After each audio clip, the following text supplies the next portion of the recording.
Is secularism making us dumber as a society? You may know how I'm going to answer that question, but you'll also have to listen to the headlines that we jump in today as we look at how the left is responding to Roe v. Wade, and that there are people protesting outside the private residences of Supreme Court justices. So we'll talk about that, and then we'll also jump into something just in time for what we just celebrated, Mother's Day. We'll look at a woman who wrote a book about murdering her husband and then murdered her husband. So I'll give you some advice, ladies, so you'll need to stick around for that. And then we'll also look at Winston Marshall of Mumford & Sons, a musician who was canceled, how he dealt with that and how he's dealing with that now. I think there's some interesting things that you'll want to hear that he has to say about that whole endeavor. And then finally, we'll look at the one, the only Jen Hatmaker in our final segment, and we'll see how she does the mental gymnastics as a supposed Christian of endorsing abortion. So we'll jump into that and more all in today's show.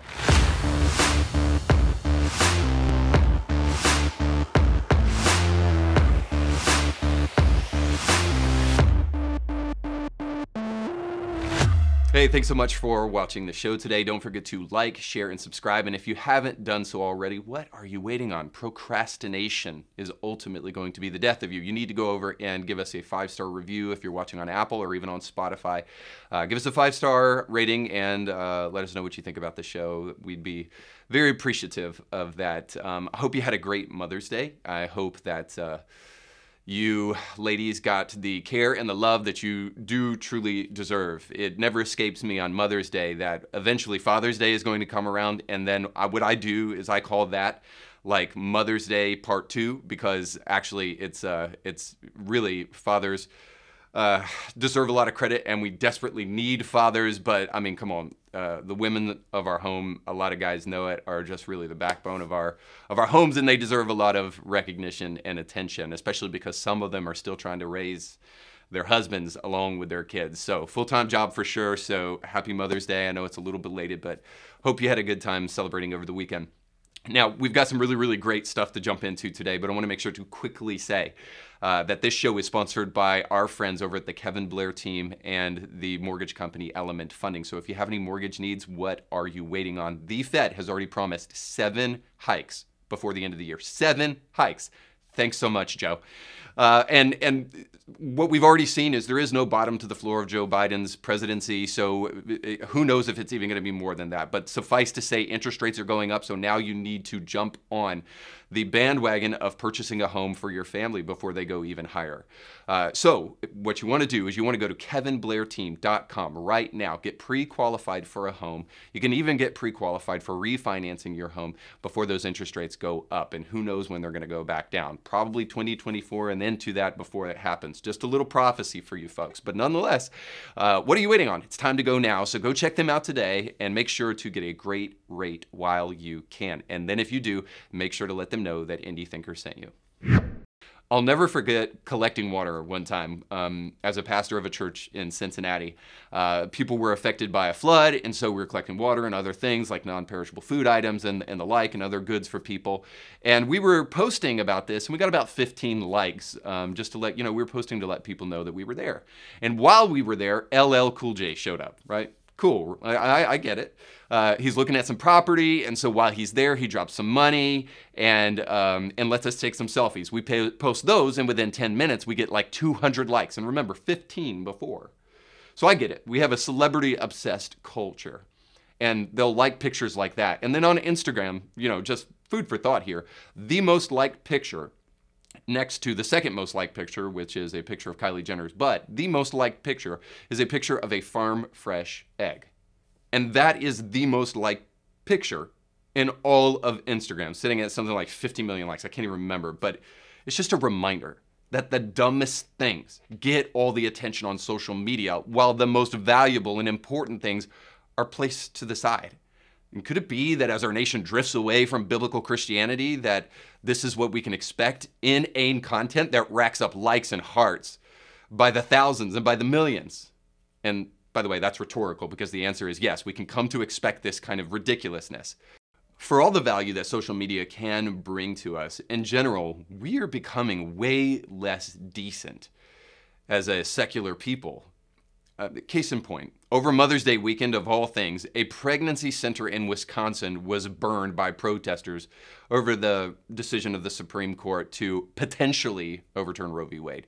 And protesters showed up at the private residences of the Supreme Court justices in an attempt to stage an insurrectionist style protest to try to dissuade these guys from making a decision on Roe v. Wade that they don't like. So here's a little bit of those protesters at the homes of these justices. Chevy Chase, Maryland, to make one thing clear. You don't get to take away my bodily autonomy and enjoy your Saturday night at home. You can do one or the other. First stop, Justice Brett Kavanaugh's home, where they were greeted by Montgomery County police officers. Then they headed over to Chief Justice John Roberts' residence with a similar message. Hands off our bodies! Hands off our bodies! Hands off our bodies! All right, so these protests outside the House of Supreme Court justices were followed by a tweet that went viral by a guy named JDG Trannon. And he said this: if Kavanaugh doesn't like the pro-abortion protest outside his house, he can simply drive or relocate to a different state, right? So this genius man, Josh, he does have a point. Sure, what's happening outside the homes of these justices do not yet break any laws. Although the question is not really one about the legality of what they're doing. Besides, it also feels a little bit insurrection-y, doesn't it? And if the shoe was on the other foot and the media were covering this kind of stuff as they should, don't you think they'd be flipping out and the supposed fascist right wing would get charged for something?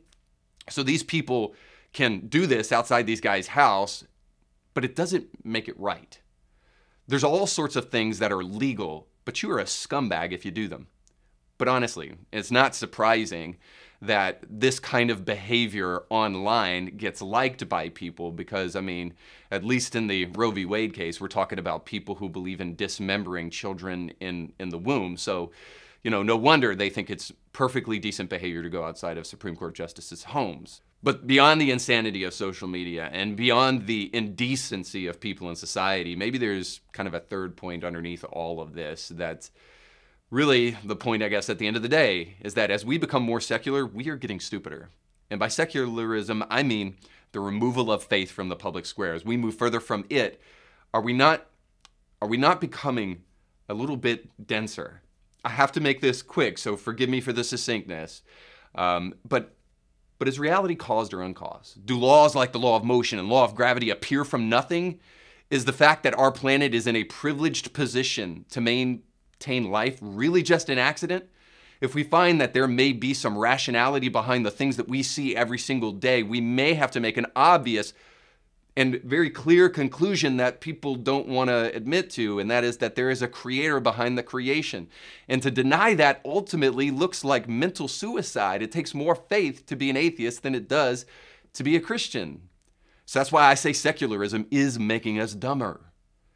Now, I could go further than that, but suffice to say, perhaps some of what we're seeing as a society is an indication that as we move further from religious ideas and institutions, that actually what is happening is that we're becoming less smart. All right, so I'm going to prove that today as we jump into some of our headlines. So let's do that now.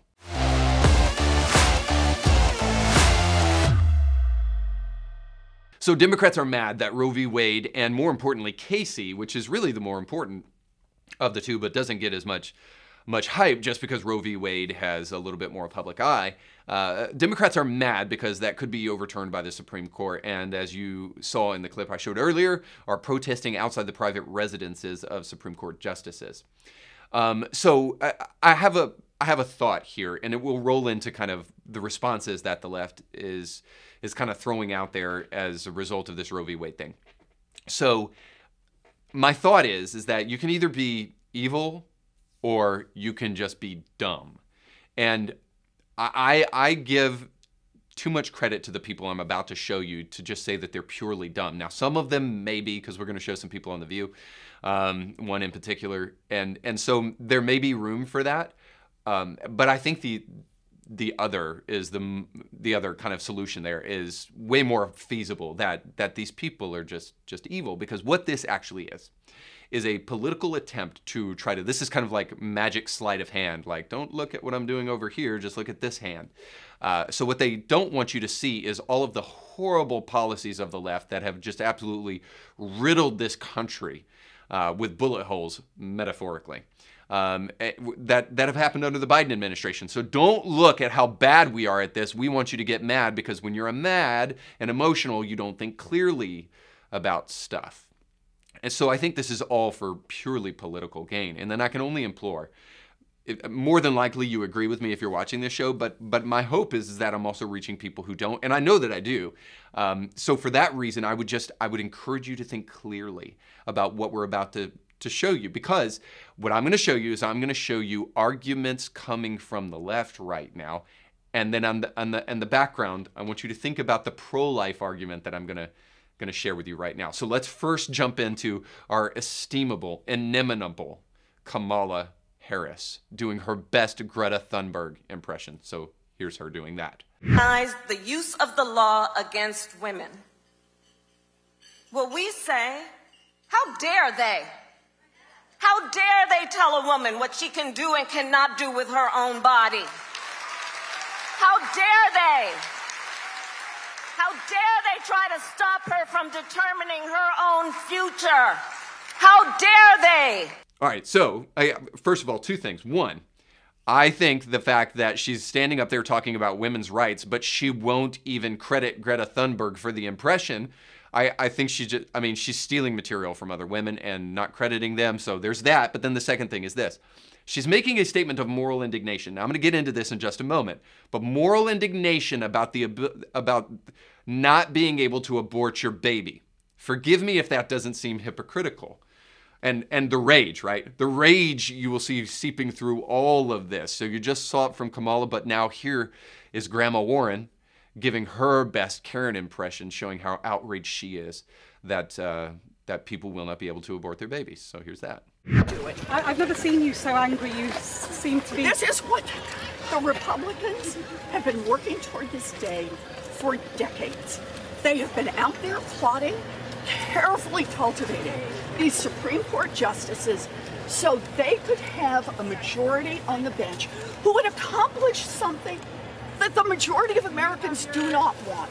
69% of people across this country, red states and blue states, old people and young people, want Roe versus Wade to maintain. We don't want to dismember children in the womb, ma'am. We are not going to stand for dismembering 3,000 children in the womb every single day. And anybody, I don't care what type of leader. Okay, so she's really mad there, really worked up. But I love that the slightest little pushback comes and then Liz Warren beelines out of there. So you heard the guy in the background saying, lady, you want to dismember children in the womb. And then so she chirps back a little bit, but of course she's not going to give a substantive argument to the fact that she's angry that women can't do this, when in fact the opposite should be the case. But it doesn't stop Whoopi also from being really, really irate about this issue as well. So here's Whoopi on The View showing just how angry she is about the human rights of women.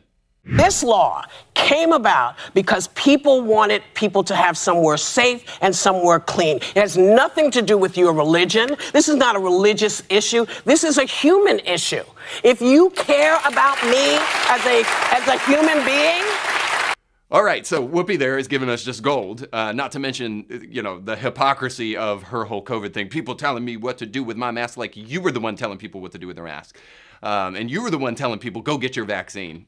So you were the one that was telling people what to do with their body, and so now people can't tell you what to do with your body. Anyway, push that to one side, because at the end of their statement, she says this: this is not a religious issue, this is a human issue.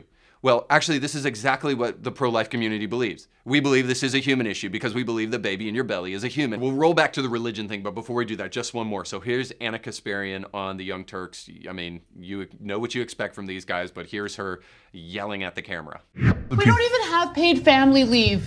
We don't even have affordable childcare in this freaking country. Okay, and the people who fight against those kinds of laws are Republicans. And yet... What do you want them to do with their kids when they have to go to work? What do you want them to do? What do you want them to do? I want them to answer that freaking question. Answer the question. Journalists, ask them the question. Ask them. Ask them. Okay, take a chill pill, 1 second, take a breath and a drink of water, and I will tell you what you can do when you have to go to work. Or better yet, what you shouldn't do. You shouldn't snuff out your baby's life just because it's difficult for you to go to work, all right? There's a lot of options that you have that shouldn't be on the table. But the reason she's even saying this ridiculous statement and going unhinged is because I would argue that we are becoming a little bit more dense up here because of secularism. And here's what I mean by that. There's an ideology that all of this belies, that's underneath everything that was just said by these leftists. And it is the idea of materialism. It's the idea that just because you cannot see it, then it must not be real. That's essentially what materialism says. And materialism keeps us praising material wealth and material goods over and above the things that we know. Now here's the key, that we know are truly more important. You'll never convince anybody that there is a tangible way that you can truly express the love, truly express in a tangible way the love that happens between a parent and a child. There's just something deeply embedded in the soul of a human being. It's not something that you can explain. You can't say it in words. You can try to show it in actions, but even that doesn't do it. You can try to write it down on paper, but it is not material, as it were. It's something that's deeply spiritual, actually. And there's many other things like this. And if we'll think about it, actually, the most important things in life are not material. And so here's why it's not only mentally suicidal, it's just dumb to buy into the idea of materialism, that there is no spiritual world, that there is no things that you can, outside of the scientific laboratory that you can prove with the scientific method. Of course, love is the greatest thing on the planet, but it is not something that can be studied and identified in a lab because it's not material. And this is why it's absolutely foolish to buy into some of the ideologies that we heard. Not to mention, let me just side note for a moment. Before I side note, let me just say, so there is a religious ideology that is helpful in us understanding, yes, that abortion is a problem. So it's not about whether you go to hell for aborting a baby. Like that's just Whoopi being insane and just yelling at the camera. No, but it is this reality that there is no such thing as objective moral values without religion. So this is where we get the insane idea that it's okay to dispatch with your baby when it becomes inconvenient. That is because we are getting rid of religious ideas and saying they have no place when it comes to this issue. Of course they do. And it's made us perfectly illogical when we don't apply that. But I can go further. So the side note here is this, is that you don't even have to make a religious argument for any of this. We can make rational arguments and scientific arguments. So rational, so they say the baby in your womb is just a fetus. Well, what is a fetus except just a stage of life? That's like saying that's a middle-aged man. It's just a different stage of life, but it's still a baby. You know why? Because it's alive and it's a human being. It's alive because it can only be one of three things. It could be inanimate, it could be dead, or it can be alive. Which of the three is a baby in the womb? Of course it's alive. Now, is it a human being? Instead of the euphemistic things that we say, well, that's just a fetus or a clump of cells. Is it a baby that's in your body? Well, human beings, when they come together, a mommy and a daddy, when they love each other, birds and the bees conversation, when they have sex and they come together, you know what they produce? They produce human beings. In fact, when a man and a woman have come together to have sex and produced offspring, they have never once not produced a human being. It's always a human being. But more importantly, the scientific side of things here, so there's a rationality to it, but the scientific side here is that the vast majority of women, when they have an ultrasound or they hear their baby's heartbeat, and they see that baby or they feel that baby kicking for the first time, when they actually see it through an ultrasound, women are way less likely, families are way less likely to abort the child in their womb because they're seeing scientific proof right in front of their face, beyond the talking points and beyond the agendas, that's a life inside of your womb. And for that reason, it seems insane to rail against the rationality and the science not to mention the morality of a baby in the womb. And so I think we can all agree, love is the most important thing on the planet, but love is not something that is material, as it were. It's something that is much more deeply embedded in the human heart. It's spiritual. But who would argue, whether you're Christian or not, that the most important things in this world are not necessarily the things that you can define and write out on paper, but the things that are felt deeply inside the human heart. And speaking of the human heart, I know, ladies, sometimes your husbands make you mad, but honestly. All right, so we've got this headline about an author who wrote a book about murdering her husband and then murdered her husband. All right, so according to Fox News, the Oregon romance novelist who authored the fiction work How to Murder Your Husband is accused of killing her husband. It goes on to say, according to the Multnomah County Senior Deputy District Attorney Sean Overstreet, Nancy Compton Brophy, who is the woman accused of killing her husband, allegedly went into detail about the shooting with an inmate who she was living with, according to Oregon Live. Now, I just love this because I think this is a perfect summation of Mother's Day. And I got to be really quick about this one and just tell you that, look, ladies, I know that your husband can be very frustrating at times. I know that they can be high maintenance, and you're the ones who are often being accused of high maintenance. But just please, please, please remember this simple plea. Is it really worth it? I mean, come on. You're going to spend the rest of your life in jail for killing this guy. Just please think about it for all of our sakes.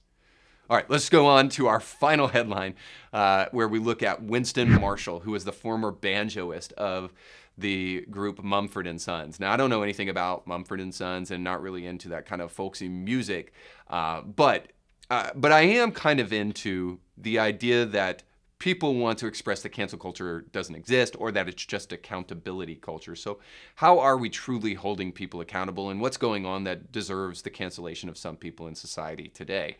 So let's look at Winston Marshall and what he actually said on Twitter that got him canceled, because you would think to yourself, no, at least I've heard of Mumford & Sons, don't know any of their music, but I've heard of the group. So prominent music group, very successful, and this guy is no longer able to be in the band because of the intense harassment he got. You would think to yourself that this guy probably said something, you know, he got the phobic on him, right? Islamophobic, homophobic, transphobic, some type of phobic. Maybe he said something racist.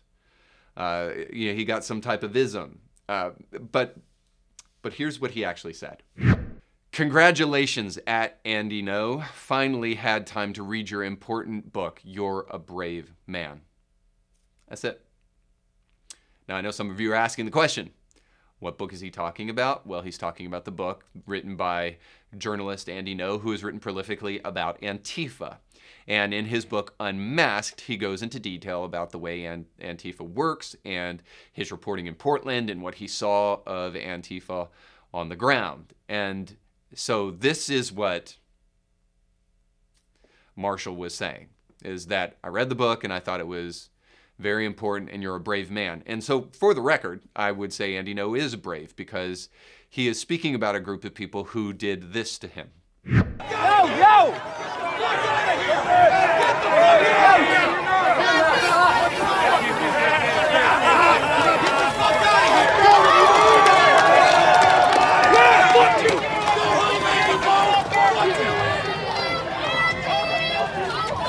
So Andy No wrote a book about Antifa and how they're trying to undermine or destroy America from within, all right? Now, you can agree, you can disagree, but as a result of Winston Marshall just saying that he liked the book, he, quote, lost a lot of friends and was, quote, condemned by other artists following his controversial 2021 tweets that led him to exit from the popular rock band. Now, I thought we were living in America, but forgive me, I forgot we were in the fascist democratic dictatorship of the Biden administration, and as a result of that, we can no longer say that we liked a book anymore. So who are the book burners after all? Of course, we know the answer here, is that the people on the right want to censor certain material for kids of certain ages. And of course, we know the left wants to censor anything that they don't like. And so at the end of the day, I get it too. You're like, famous rock musician, wasn't able to continue on with the band. Are we supposed to cry crocodile tears for this guy? No. But here's what I would say. At the end of this article, Marshall goes on to relay the fact that his soul feels free and he is no longer worried about the things that kind of accompany his celebrity. And so he's actually praising the fact that he gets to make a beeline out of the mainstream culture because it's gone so insane. So now he's actually able to live again a seemingly normal and meaningful life that he's no longer in the public eye. And so I think that just goes back to this point. It belies this ideology that what's happening in the mainstream culture today is absolutely not only leftist, but absolutely self-defeating. And as I've tried to illustrate throughout the show today, just stupid. Like let the guy like whatever book he wants to. Who cares? I mean, we used to live in a society where we didn't care if another person liked another book.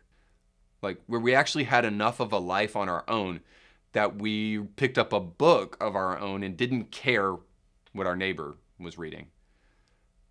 But I digress. Nonetheless, let's jump into our final segment.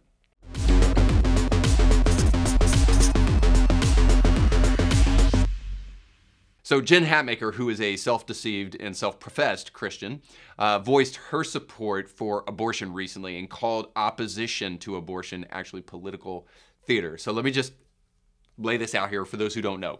Who is Jen Hatmaker? Well, think your aunt that is divorced, probably multiple times, 1 or 2 times, and at night drinks wine and sits with her cats and then posts about it as though anybody cares. That's simply Jen Hatmaker, and then throw her in the midst of kind of like Christian deconstruction subculture, and then it gets even worse, right? Okay, so that's Jen Hatmaker in a sense, but she's earned for herself a lot of attention for being a deconstructionist, which is just simply somebody who used to be of the faith but is now trying to deconstruct the faith or pull the faith apart to try to make it coherent, but I think we all know, and I think there's an argument to say that actually deconstructionists are really just practicing idolatry. What they're simply doing is taking out the parts they don't like and replacing it with parts they do like, which makes it no longer Christianity.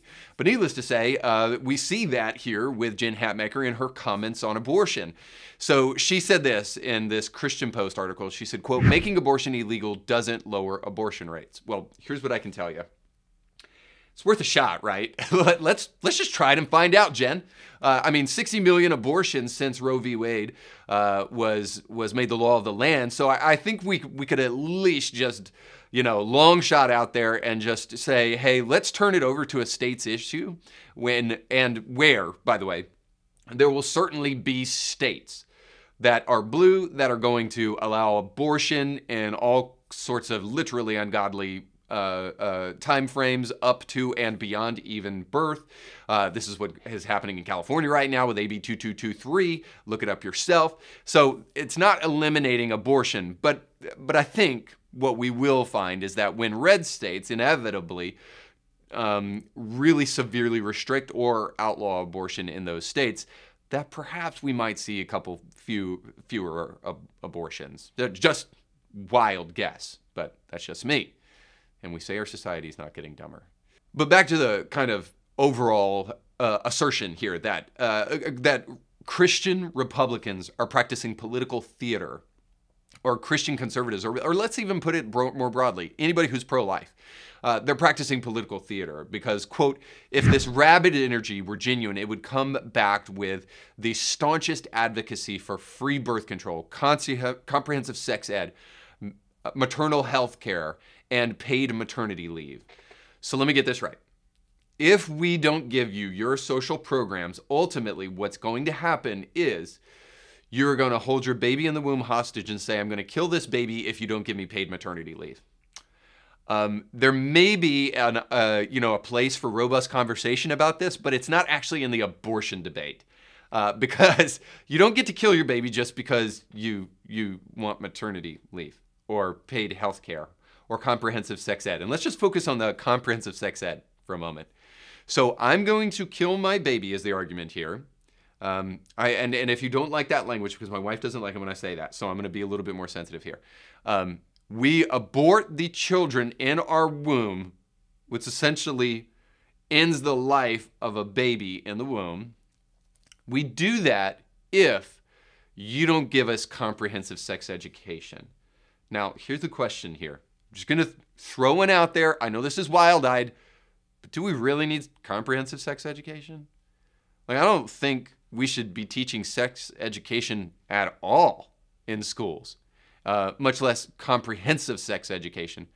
Now, maybe the better debate would be, do we have moms, or more importantly, I think, because I think dads are the ones who should be having these conversations, do we have dads, fathers in the home who are having these conversations with kids? No. Why? Because we are letting the state do that for us and take over our childcare responsibilities as parents.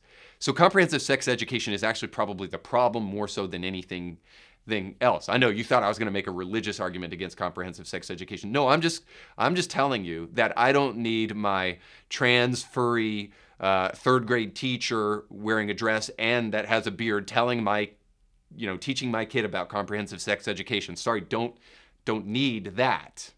And by the way, if we're talking about abortions here, it doesn't take comprehensive sex education for this one, guys.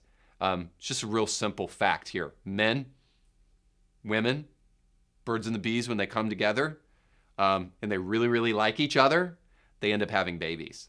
That's the thing here.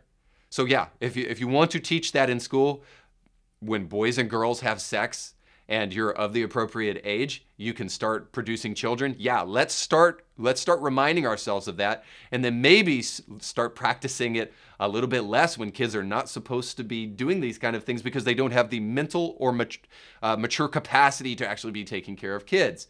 But again, we don't need comprehensive sex education for that, do we? And so for that reason, I just have to say today, Jen Hatmaker, not today. And by the way, abortion, not today or ever. Thanks so much for watching. Don't forget to like, share, and subscribe. We'll catch you next time. You can catch brand new episodes of Indie Thinker with Reed Huberman every Monday and weekly bonus episodes to keep you thinking throughout the week. But you have to subscribe and click the bell to be notified when new episodes drop. If you enjoy this content, make sure to like this video and share it with friends.